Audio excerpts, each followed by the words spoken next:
Committee নিয়ে বিরোধের জেরে ব্রাহ্মণবাড়িয়ায় বৈষম্য বিরোধী ছাত্র আন্দোলনের শিক্ষার্থীদের দুই পক্ষের মধ্যে সংঘর্ষের ঘটনা ঘটেছে।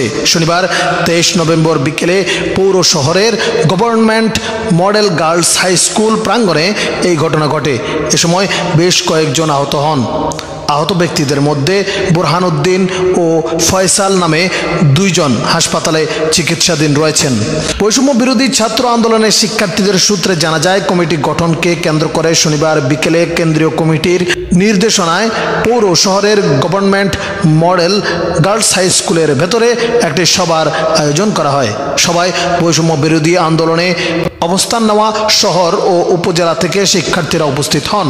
সবার এক পর্যায়ে কমিটি সংক্রান্ত বিষয় নিয়ে দুটি পক্ষ তৈরি হয়। বিষয়টি নিয়ে দুই পক্ষের মধ্যে কথা কাটাকাটির এক পর্যায়ে মারামারি শুরু হয়। এ সময় বেশ কয়েকজন আহত হন। তাদের মধ্যে ফয়সাল ব্রাহ্মণবাড়িয়া সদর হাসপাতালে এবং বুরহান ব্রাহ্মণবাড়িয়া মেডিকেল কলেজ হাসপাতালে চিকিৎসাধীন রয়েছেন। ব্রাহ্মণবাড়িয়া সদর থানার ভারপ্রাপ্ত কর্মকর্তা ওসি মুজাফফর হোসেন বলেন, কমিটি গঠনকে কেন্দ্র করে দুই পক্ষের মধ্যে সংঘর্ষ হয়।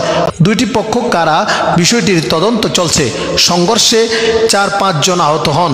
এ ঘটনায় দুই পক্ষের কেউই থানায় অভিযোগ দেননি।